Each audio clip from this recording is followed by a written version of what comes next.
Hujambo na karibu katika matukizi ya habari za kaunti mbalimbali na kitaifa za Borana Global Media kwa ujumla kutoka Kenya, lakini kwanza tupokee muktasari wake. Israel yatangaza kuitambua Somaliland kama taifa. Maandamano yafanywa katika kaunti ya Isiolo baada ya mtu kuuawa siku ya Krismasi. Idara ya hali ya hewa yatahadharisha juu ya mvua kubwa. Serikali kuanzisha KDF na vyuo vya polisi katika Kerio Valley. Na msikilizaji, tupate habari hizo na zingine kwa ukamilifu. Jina langu ni Hadija Liban.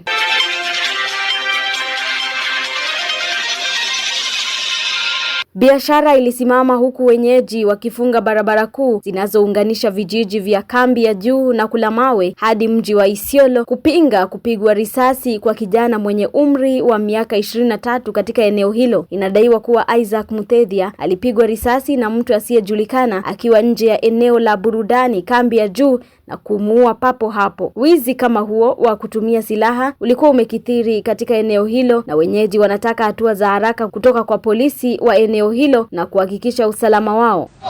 Chini kijana rafiki yangu, ndugu yangu, na nilijaribu sababu hakuna respond yote. Nilijaribu kumbeba, hata ukiangalia shati yangu nyuma iko na damu. Nilijaribu kumbeba ili at least tuokoe maisha yake, lakini ikakuwa sitaweza. Tulipiga station tukaambiwa hakuna gari kwa within. Sasa vile tunataka serikali by the way mtupe security. Sasa hii unaita mtu ajitembea usiku. Ukifika saa 2 lazima uko kwa nyumba.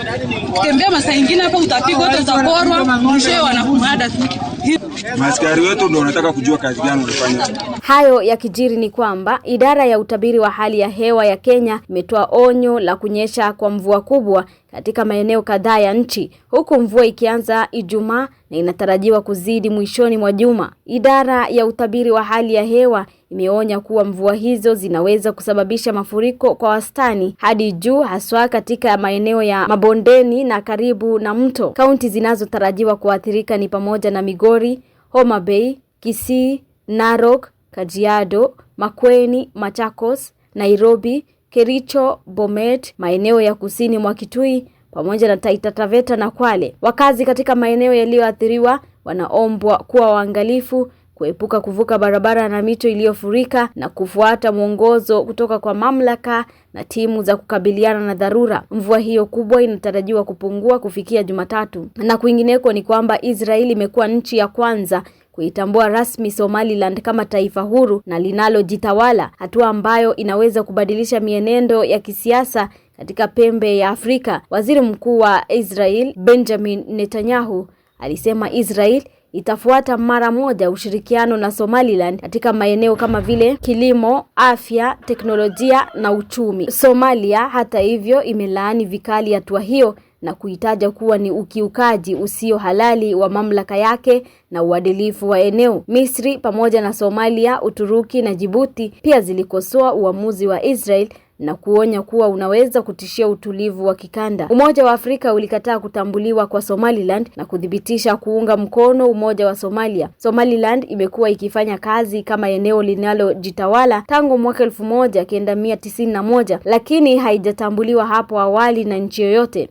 A great opportunity for expanding our partnership. We intend to work together with you on economic fields, on agriculture, in the fields of social development, all the things that we hope we can assist you, and we obviously believe in this friendship. This development affirms an objective reality that has long existed. Somaliland meets the legal, political, and institutional criteria of statehood under international law. Na tukizama kwenye masuala ya amani ni kwamba waziri wa usalama wa ndani Kipchumba Murkomen anasema serikali itazidisha msako wake dhidi ya ulanguzi haramu wa pombe na dawa za kulevya, haswa katika maeneo ya mpaka wa Kenya na Uganda katika kaunti ya Trans Nzoia na Busia. Alibainisha kuwa matumizi ya dawa za kulevya yanaendelea kuathiri idadi inayoongezeka ya vijana. Murkomen aliwataka umma kukataa maovu ya kijamii na kukumbatia ujenzi wa taifa, akiongeza kuwa serikali inaharakisha uundaji wa nafasi za kazi,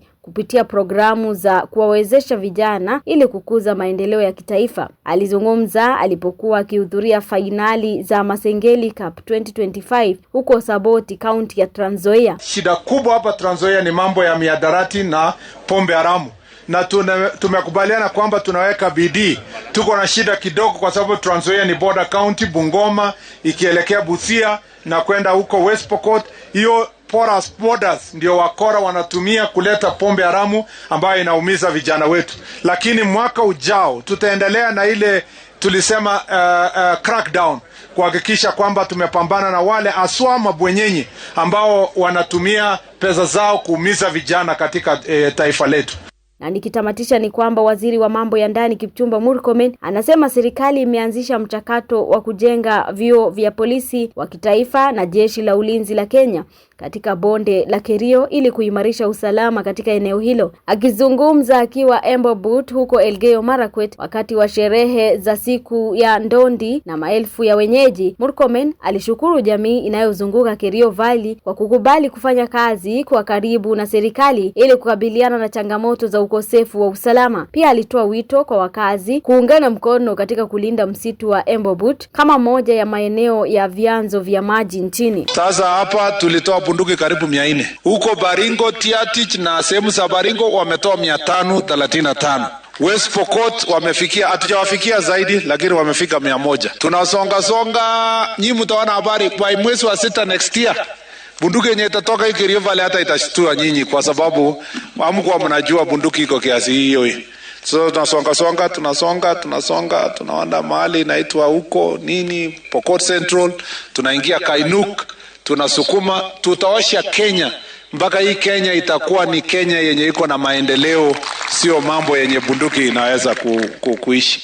Na tunalete permanent training ground ya polisi. Na msikilizaji, ndio mwisho wa mkusanyiko wa habari zetu za Bora na Global Media awamu ya sasa. Tutazidi kukujuza yaliomo na yanayojiri kila wakati. Nikiripotia kutoka Kenya, nimekuwa msomaji wako Hadija Liban. Zidi kuwa nasi.